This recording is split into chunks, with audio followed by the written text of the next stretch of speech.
In my last video, I tested the Tim Hortons French vanilla, and we saw a pretty significant glucose spike.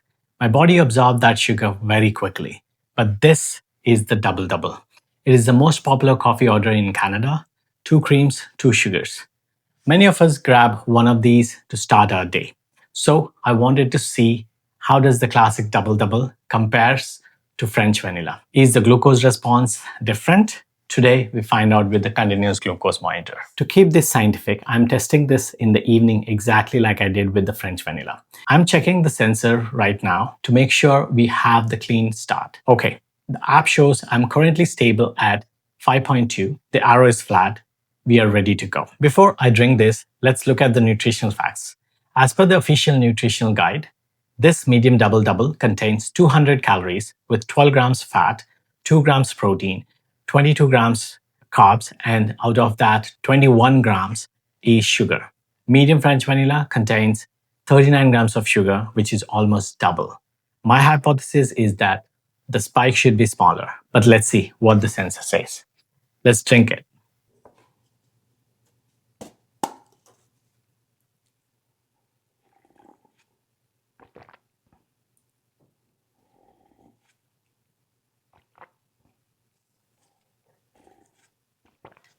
Let me finish this drink in next 15 minutes and I'll see you in a couple of hours. Cheers. A few moments later. It's been few hours that we have completed the drink. Let's look at the data. Okay, so we started at 5.2 and we peaked at 7.4. That is a rise of 2.2 millimoles. Comparing to the French vanilla, this spike is much better. But this brings up a big question. Is 7.4 a good spike or a bad spike? After the last video where I hit 9.3, some of you asked me, how do we decide what is a bad spike? So, based on my own research using guidelines from Diabetes Canada and the American Diabetes Associations, I have created a new system called the spike tested methodology. This is a tool I built to gamify the data and make it simpler to understand. Please note, I'm not a doctor and I don't recommend you strictly follow this. I'm just sharing this framework which I use to score my own metabolic health. The first rule of this system is called chasing the peak. Unlike a doctor's office that might check your blood sugar levels 2 hours after eating, I use the cesium to find the maximum highest number. Why? Because a food can spike you to dangerous levels at 45 minutes and crash back you down after 2 hours. If you only measure the end, you miss the damage in the middle. So we rank foods based on the maximum stress they placed on the system. Here are the ranks I created. First is the S rank, which is zero impact. This is anything under 6 millimoles. This mimics fasting levels. If a food lands here, it is invisible to your metabolism. Because glucose barely rises, your body doesn't release much insulin. So this forces your body to switch fuels and start burning fat. So this is the zone for maximum fat burn. Next is the A rank, which is a clean fuel. This is from 6 till 6.7 millimoles. This is a healthy response. You are providing energy and your body is putting it away very efficiently.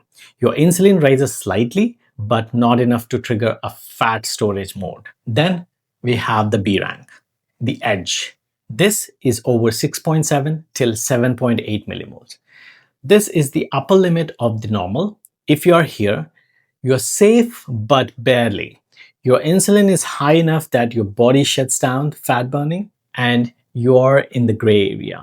So the fat burning is paused. And now we enter the danger zones, the C rank, which is overload. This is anything over 7.8 till 11 millimoles. This range is often clinically defined as impaired glucose tolerance. So what happens here is your bloodstream is flooded with more energy than it can use. So your pancreas panics and dumps lots of insulin to store that excess sugar into your fat cells. This is where rapid fat gain happens. And finally, the F rank, system failure. Anything over 11, this is diabetic range. It is game over state, where your body is overwhelmed. This leads to immediate aggressive fat storage and usually a massive crash later that leaves you starving. There is one more part to the score, the recovery metric. It's not just how high you go, but how fast you recover. We track how long it takes to return back to the baseline.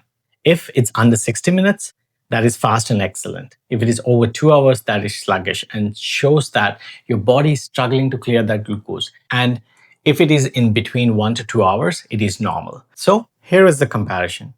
The French vanilla rocketed up to 9.3, which puts it in the C rank, overload. That is a heavy hit to the system. And the Double Double peaked at 7.4, which puts it into B rank, the edge. It didn't push me into the overload zone, so it is safer than French vanilla, but because it crossed the 6.7 mark, it did press the pause button on my fat burning.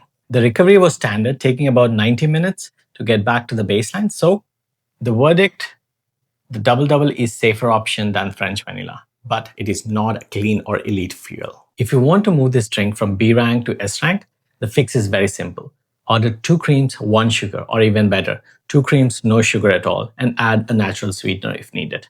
If you skip the sugar, you get the satisfaction from the fat, but you also stay in the S rank zone. You keep your body in the fat burning state in that duration. For our next video, we are testing quick oats. Is the oatmeal actually heart healthy, or is it just a ball of sugar? Make sure you're subscribed with the bell on so that you don't miss that result. I'm Raj, this is Spike Tested.